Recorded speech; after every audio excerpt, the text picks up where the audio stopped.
Happy Thursday, September 12th. Another episode with Mr. George B. Thomas talking about superhumans. How you doing, man? Oh, Chris, I'm doing great. Again, it's early Thursday morning. We're several days away from the inbound event, which, I'm excited and getting prepped for. And I'm excited about the topic that we're going to cover today. I am too.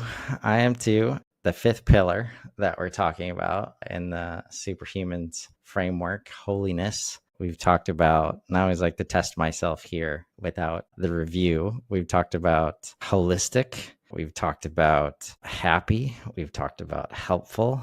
We've talked about humility. Yeah, last there you week, go. There you go. right? And bias aside, those four things lead to, holiness pretty well. And when we were talking about our schedule, I felt some hesitation, understood it, but felt it for sure when we were talking about the order, the pillars we were going to do. And you had holiness as, even as you said it, was going to be number 9. You're like, I'm not sure if we should, like, is LinkedIn the place for this? And knowing who you are, I could feel like kind of the dissonance where like, you don't want to talk about it last. So we had a good chat and now we're here, and I think it's going to be very valuable, but I'd love for you to kind of dig in and where's that hesitation coming from? Yeah, I love the question. And so I'll be vulnerable and I'll be authentic. And yes, until we had the conversation, holiness is listed out as the 10th H element of the Superhuman Framework. That has been changed. It's now the 5th, because during our conversation, we were like, well, isn't that the center of it all? And so if it's the 5th element, doesn't it make sense? And I was like, I absolutely love that. And so it has been adjusted, holistic being 1st, holiness being 5th. And let me get into the reason for I don't want to say worry, because it's not really worry, but I don't want to be judged or perceived on a word that I say before somebody gets the chance to meet me and understand who I am and what I truly mean when I say that word. Because when you say the word holiness, it's about as squishy of the squishy words that there could be. Because you could be talking about religion, you could be talking about spirituality, or you could be talking about things outside or connected to both of those. Which, by the way, yes, there is a difference between religion and spirituality, right? And so I know that what we're going to talk about is important. I know the part that it has played in my life. But what I don't want people to think about is like, this is my megaphone and billboard, you're going to hell, H. Like, that is not what we're talking about here today. I always get a little bit like, oh, like I don't want to lose them. I don't want them to tune out. But dang gummit, like this is like a linchpin piece of like everything that we're kind of talking about. Yeah. Well, I appreciate you kind of taking that risk. And this is where it's fun to think about it from marketing and kind of building perspective. Like if you didn't have to align with H's, you might use spirituality instead. But, like you say, it's coming from a similar place. It doesn't have to be attached to religion or really any kind of man-made construct. It just happens to be because that's been a learned behavior over time. But it means so much more than that. And just like the personal journey a little bit before you dive in, I've never been a religious person. Back in 2020, started meditating a lot. And one of the intention examples you get during the body scan is like the universe, wants you to win, basically. And it's not that hard to start tying that kind of unknown, unforeseen, like can't prove that force is working. But a lot of things have gone well since then. And then, starting to tie it to, the people that I'm receiving the most value from, you being the latest on this list of people who I know are very, spiritual, especially in the Christian sense. They don't hide it. They're never preaching about it. But when you start to get the feel like, people like Logan Lyles come to mind from Sweet Fish and James Carberry and that group. And then, Donald Miller, like there are these people that they're bringing the most value. They all happen to have this thing in common as well. Maybe I should Yeah. try to understand that and take notice of that. Yeah. And I'm even humbled to be like in the list of humans willing to step out and present or say something. Here's the thing that I want everybody to understand. We're about to have this conversation. Ladies and gentlemen, I have been a bouncer at a bar and a pastor at a church. There is not a lot of difference. The altar's the same, the problem's the same, the humans are the same. It just is a pastor versus a bartender. I'm just going to explain to you that I have watched humans on both sides of this. And so what we're digging into is more of like real world human psychology, the universe, call it whatever you want. So, Chris, let's go ahead and dig into this. And I want to ask you a question. And by the way, I'm asking you the question, but I'm also probably asking the viewers this question as well, that they would think about this. Have you ever felt like there's a gap between what you do every day and what truly matters to you deep down? We can give it a pause. And if you want to answer, you can. And by the way, you might be less able to answer this question now with where you're at in life and what you're doing versus a place that you once was. But I'm going to ask this again for the viewers. Have you ever felt like there's a gap between what you do every day and what truly matters to you deep down inside your core? I don't want to let you down here. No. Here's the thing. I don't really need an answer. But Right. what you are doing, just know that all the viewers are doing, because it's difficult. Like you're trying to search inside. You immediately have an answer, but you don't want to give that answer, because then all of a sudden it just fragments the construct that you have in your cranium around where you're at, what you're doing, who you are. Like, listen, you might be hustling. You're grinding away. You're checking off the to-do list, but something feels inside just a little off.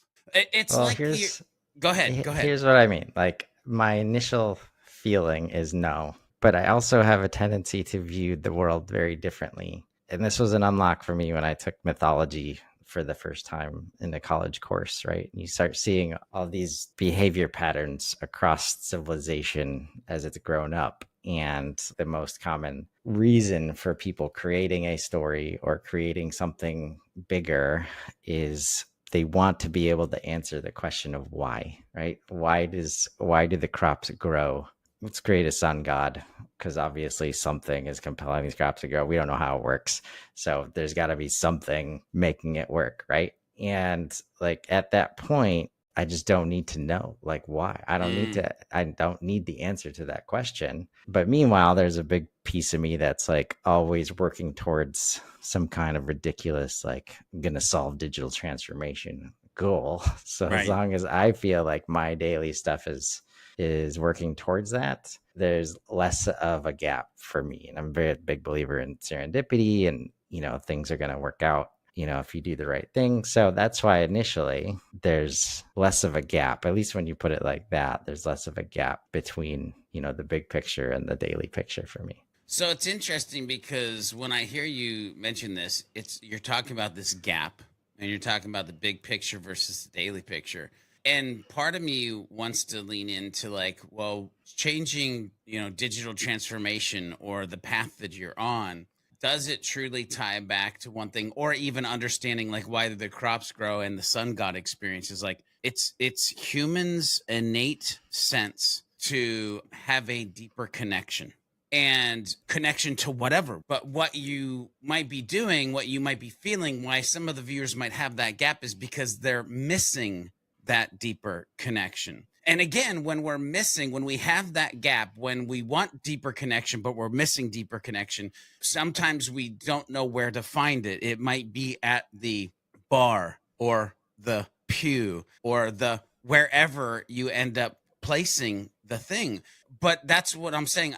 We're going to call today this place Holiness. It might be the place that you've been looking at. And by the way, this is not just personal. Again, everything that we're looking at on the Superhuman Framework and these conversations that we're doing with Chris it's about humans, it's about teams, and it's organizations. And so again, I kind of joked earlier about the billboard and megaphone. I don't want people to get this wrong. I don't want people to click off the video. I'm asking that people give us a hot minute, a couple seconds to talk about what we mean around holiness, because what I'm not talking about off the gate is like from a religious sense.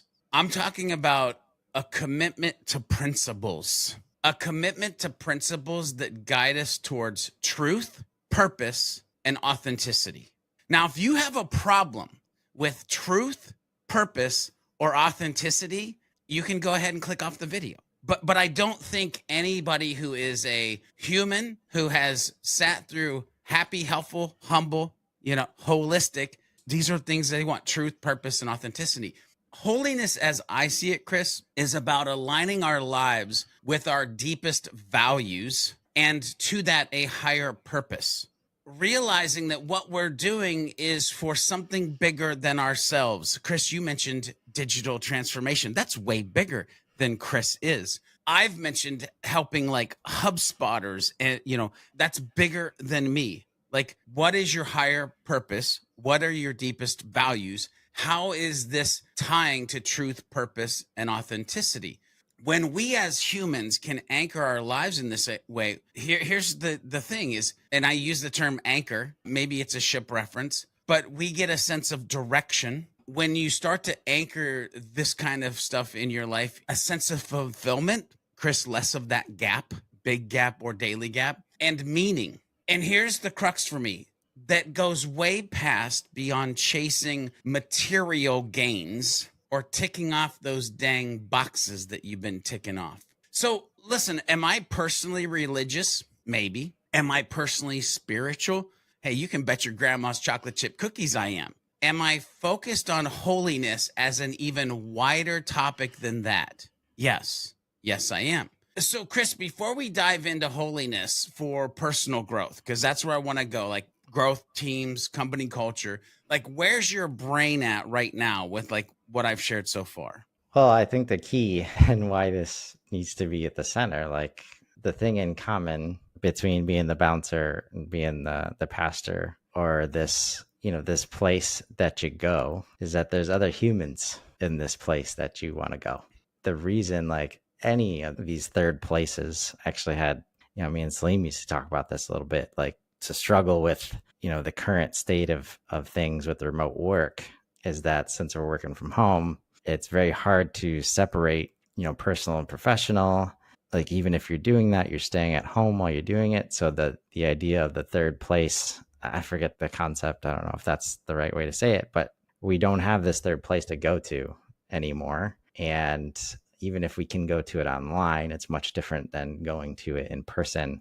And it's a big part of humans, evolution as we've grown, and like, we need that connection, like not only with the spiritual, but with connecting with other people, happen to, be very aligned with that higher connection as well. Yes, they have similar values. They have a close to same purpose, which puts us on the same path and direction. We crave that connection. However, go ahead. And just like the feeling that I got at Inbound last year when I went for the first time. That's the Church of Inbound, baby. Yes. That's a real feeling right there. It was very hard to describe what I felt. The only way to describe it was I'm in the right place. Yeah. Right. I give it my people. As soon as I walk in the room, it's like my people. So we know that we need that. And we know that it's lacking in a lot of organizations. We know that it's really hard to find in a lot of teams. Individually, sometimes it's even like, I just don't know. I don't know what my purpose is. I don't know the direction of my life. So let's break down holiness a bit on the context of what we're talking about it around humans, teams, and again, these kind of organizational cultures. So you have to kind of think or start with those values, right? Connecting with our inner values. The way I think about it, it's about checking in with ourselves and asking, am I living in a way that reflects who I truly am and what I believe? By the way, that is not an easy question to ask yourself, and it shouldn't be an easy question to ask yourself. Am I living in a way that reflects who I truly am and what I believe? By the way, this also isn't a one-time thing. It can be different for everybody, but it's a daily practice. Am I showing up? Am I being who I need to be? Am I being, as our friend Liz says, a whole ass human based on what I believe. I like to think of this like if you're a musician, you tune a guitar, you've got to check it often to make sure that it's in harmony with the other instruments. Are you in harmony with the universe? Are you in harmony with your path? Are you in harmony with yourself, your teams, your organization? Like there's a true thing that I almost want you to like, I know I'm talking musical term, but visually I want you to think about harmony as this sense of alignment. There's also in this mindfulness and like this presence. We can show up in different ways, but there's a presence that is there. And I can't stress enough how important it is when we think about mindfulness and we think about holiness and we think about presence to slow down and just be present. Look, I know it's tough, like with everything going on, but when we make space to breathe, Chris, you mentioned meditation, right? Like when we take time to breathe and meditate, or even just take a mindful walk to get away from all the beeps, bops, bloops, and like red dots and numbers and you've got mail and like, and just reconnect with the core. And if you're listening to this and you're not watching it now, I'm literally pointing at my heart, the cage of the spirit, like the core of who you are as a human. Like if you're not taking time to reconnect with that, that's why you might be dealing with a lot of ish personally. The chasm between who you are and who you want to show up and what you believe, and taking time to understand if that you're aligned with that core in the quiet moments, in that stillness that you can invoke and put into your life. By the way, you can put this in for your teams too. This is where we find clarity. And Chris, with clarity, we have a superpower. Because if you can get clarity and focus and you're already tied to your purpose and path and your values, it's like rocket fuel. And again, this ties in like clarity and purpose. When you're connecting to something larger than yourself, whether it's a mission, a cause, a methodology, a movement, a SaaS software, or whatever, or even just being the best version of yourself, it's that sense of purpose that fuels us along for the path. It's like we've got this inner fire that keeps us going no matter what comes our way. I want you to realize when I'm talking about holiness, your brain might have just segmented over to like, oh, it's what gives me the hunger or the hustle. We'll talk about that at a later date, by the way. It also might be the piece that I'm missing that keeps me from the burnout that I many times find myself in, because we're missing that part of the inner fire to keep us going. And Chris, I don't want to forget about like the emotional and spiritual well-being of the individual human. And by the way, if you have a collective of humans called a team and you're focused in on this on each and every one of them, you end up in a very interesting place, because in this case that we're talking today, holiness is about more than just thinking good thoughts. Anyway, I could totally go down like the religious side of this. I'm not going to. It's about feeling aligned deep in your soul. It's about gratitude, empathy, and finding this balance between our head and our heart. Yeah. Ladies and gentlemen, I want to ask you how disconnected your heart and head is today. When you can live in this place that we're talking about, where your heart and your head is aligned, you're living in a space where like we build resilience. Chris, if the viewers have tuned into any of the other episodes where we've talked about the framework and the other H elements, they've heard this word before, resilience. And they've heard it before because it's important.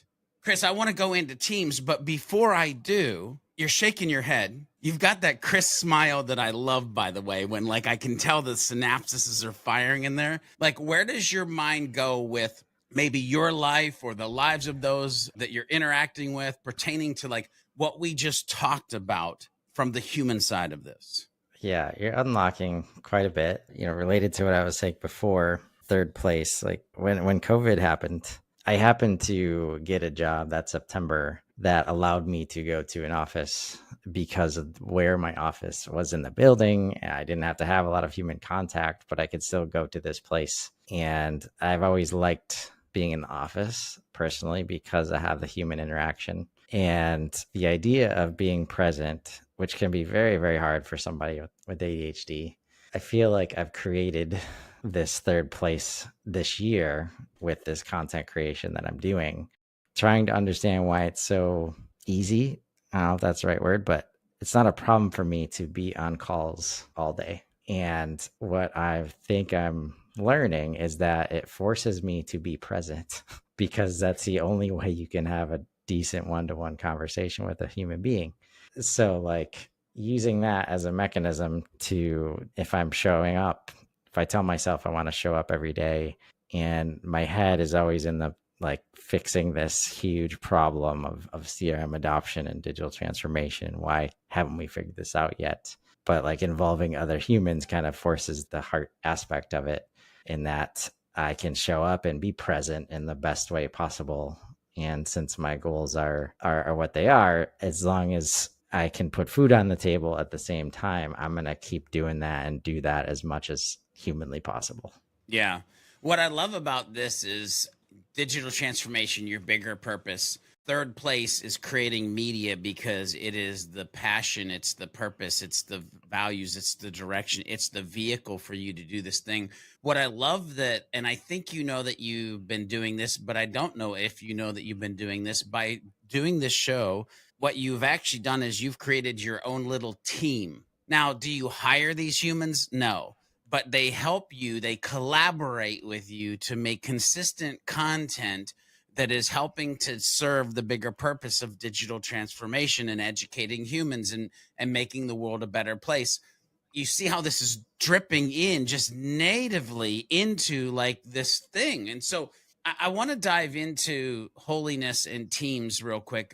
And listen, I've worked with a lot of teams over the years, a lot of teams. I mean, when you train people on HubSpot, and do onboardings for HubSpot themselves, like I've met a lot of teams, and the ones that aren't just focused on the goals, but are united by a shared sense of purpose, these are the teams. I watch where it works and I watch where it doesn't. And what I mean is, like, when we're training people on HubSpot and it sticks, you get the buy-in that you need and like everything's chugging along like it should. It's because, yes, they have goals and KPIs and SMART, SMART goals, and like, yes, but there is this kind of sense of a shared purpose for them to get to the thing that is the goal or KPI. It's like rowing in the same direction, to use an overused analogy, right? They're not just clocking in and out. They're showing up because they believe in something bigger. HubSpot and inbound was a movement. The originators believed in something bigger. They believed that something was broke. When you have people that are thinking in this way, rowing in this way, doing this thing, it starts to build this key part of like trust and psychological safety inside of the humans that are working together. And you want teams that are not afraid to speak up, not afraid to share ideas, and maybe even challenge the status quo. When you have a foundation of trust, teams become these incredible spaces where innovation and creativity can thrive. And it all starts with creating an environment where people feel safe, valued, and heard. Listen, I had a moment inside of my organization last week where I threw out an example of a new web page design that I thought that this is way better than what we're doing right now. I can't wait to show the team. They lost their ish. They hated it. And I even brought up this conversation around, hey, what if I was to go into like a suit jacket instead of hat and hoodies? They lost their everlasting mind. But here's the thing. Every single human gave me feedback, and I sat there and quietly listened. And I was so quiet, they even started to apologize. And I was like, no. You guys are reading the room wrong. I don't need you to apologize. I need you to continue, because I am listening and I am accepting. I'm absorbing what you're saying, because it is going to be the fuel and the data that I will use to make future decisions, because I know I want to make some changes, but I know I want to stick authentically to who we are showing up as a brand.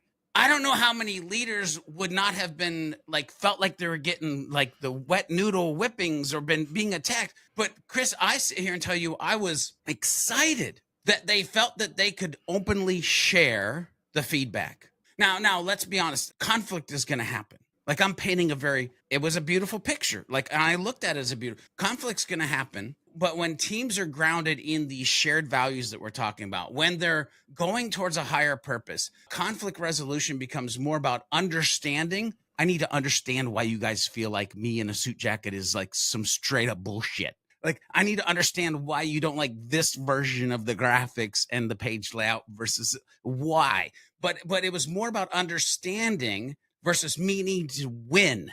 I didn't need that page to win. I didn't need a suit jacket to beat out hat and hoodies. It's not about proving who's right or wrong, but coming together to find this solution that aligns with the team's goals and values. And when teams do this consistently, here comes the word again, they build a collective resilience. They, as the teams, become stronger, more adaptable, more united in facing whatever comes their way as that team. Now, Chris, have you seen a team that looks like this? Or do you feel that this is more a dream team somewhere in the future for most organizations? It definitely reminds me of reading books or listening to books where all of the best case studies and this felt so far away from wherever I was. So to answer the question, it's definitely a future state that the whole purpose of this is to try to help you get to that future state. I mean, even you as the leader in that scenario, you also need the safe space to be able to share those ideas. And while we want to understand that people are going to respond in some kind of way, we don't want it to become a worried state where I can't share this because I'm worried about how people are going to react. And, my experience with this, when I listened to the book, No Rules Rules about the Netflix culture, I latched on to the idea of farming for dissent immediately to the point where I took less caution in speaking to larger groups at the organization, even though we did not have the culture of the safe space. And while that helped some people speak up faster, it caused a bunch of background conversations as well, because that was the culture. The culture was micromanagement. So there's lots of layers to that, but that's where that only works for you if your team is willing to dissent. And they're only willing to dissent if there's a safe space to do it. Yeah. All right. So I know we're like running out of time or out of time, but I got to dig into this last. Do we have time to go like into organizations real quick? Yes. Okay. So I feel like it's time to take it up another notch, right? And talk about holiness for organizations and for culture. And I'm just simply a big believer that if you want to create a thriving organization, you've got to build a values-driven culture. This isn't just about having a set of values written on a wall or your website, by the way. The amount of meetings that I've been in and been like, what should our 5 core values be? And like, just people start slapping stuff out. That'll get it done. Like, live them, breathe them, let them guide every decision, every action, every conversation. Like, if you throw those bullshit 5 words on your website and you're not living them, breathing them, letting them guide every decision, every action, every conversation, take them down. Just take them down. If your team, your employees can't do the same, take them down. Rebuild. Start over. You, though, as a leader, is where it starts. You have to be an authentic leader. Leaders who embody holiness, who lead with empathy, humility, and purpose, they create a ripple effect throughout the organization. They inspire trust, loyalty, dedication. When you inspire trust, loyalty, and dedication, that's when the magic happens. People want to follow a leader who's real. They want to follow a leader who's authentic. They want to follow a leader who is in it not just for the bottom line, but for some ish that truly matters. I don't know about you, but I've found that meaningful work environments is another crucial piece of the conversation when you're talking about humans. So aspirationally, I want you to imagine a workplace where every person feels their work has purpose, where it's not just a transaction, minutes and hours for a paycheck, but a meaningful pursuit. I'll give a little pause so you can soak that in, ladies and gentlemen. What if what you do on a daily basis wasn't a transaction, but a meaningful pursuit? You see, that's what happens when you've embodied holiness into the culture of your organization. And when organizations do this, they not only achieve sustainable success, they create and make positive impact on the world around them. Chris, you've mentioned it a couple times. I want to change the world. Digital transformation. I want to change the world. Media company. I want to change the world. I'm creating my own little team here. We're chugging away. We're collaborating on content. These organizations become the places that prioritize ethical practices, long-term growth, and frankly, just making a frickin' difference. Putting a dent in the universe is how I put it. Chris, we've talked about a lot, and I'd love for you to unpack your thoughts. I don't even know today if we can get into the actionable steps of what this looks like because, well, it is what it is. But where's your brain right now? Is it broke? Is it bent? Is it like where are we at? It's not broke. I certainly love thinking about that future where there is a meaningful pursuit alongside other people that have the same or similar meaningful pursuits. Hopefully, the takeaway is like this is another avenue. You have 10 avenues here in this program to try and impact people in the organization on a personal scale. And this is why it always comes back to culture and values. Whatever avenue you're choosing, you get in there if you're going down it. Like you got to get there. And as you talked about, like this is where like all of the tried and true practices, frameworks for creating values. You know, if you're a new organization, it's very easy to interview or feel like just what are the values that we have? And let's just get real. And those are going to be our values. But Yeah. when you're trying to transform, you can't just ask everybody what their values are because they've built those values inside of your organization, which is now dysfunctional.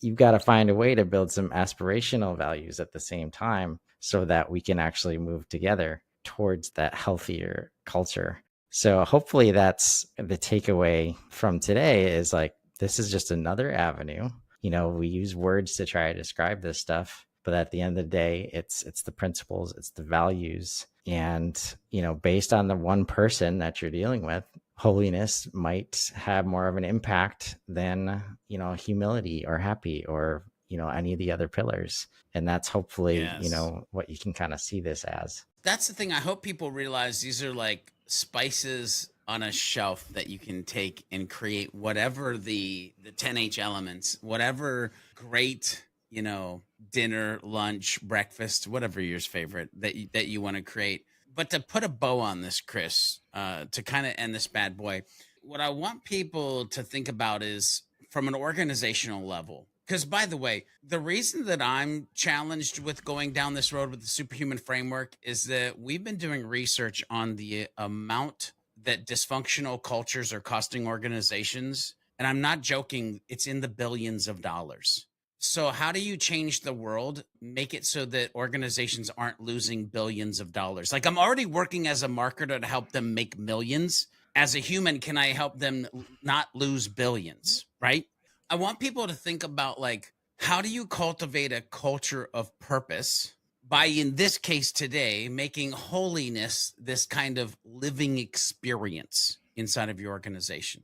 We should want to make holiness a living experience. This means having purpose led communication strategies where everything from emails to meetings reflect the organization's values and purposes that we've talked about today, like the importance of those, where it celebrates purposeful milestones that align with the organization's larger mission that it's on. By the way, HubSpot, to help marketers not suck. If you boiled it down in 2012, that's what they were trying to do, but also encourages employee led purpose initiatives that bring those values to life in real, tangible ways. So, the bottom line, Chris, what I'm talking about here today with you is by embracing holiness, not as a religious idea, but as a way of aligning with higher principles, we can transform not only our personal lives, but also our teams and organizations along the way. And I want everybody to imagine a world where the workplace that you drive to, the workplace that you wake up and walk a flight of steps down to, the workplace that you're involved with is filled with meaning, where teams are united by shared purpose, and where individuals are guided by their inner values. That's the potential that we unlock when we bring the superhuman framework and the holiness element to our everyday lives. So I'll leave you with this. And it's a question. We started with a question. You said, George, why were you hesitant? I asked you a question. Now I'm asking everybody a question. How can you bring more holiness into your life and into your work today? Chris, this has been a pleasure, my friend. It has. And as everybody thinks about that question, I'm not going to ask you to find opportunities. You will find opportunities. When you find them, think about them and let's grow. Have a great day, everybody.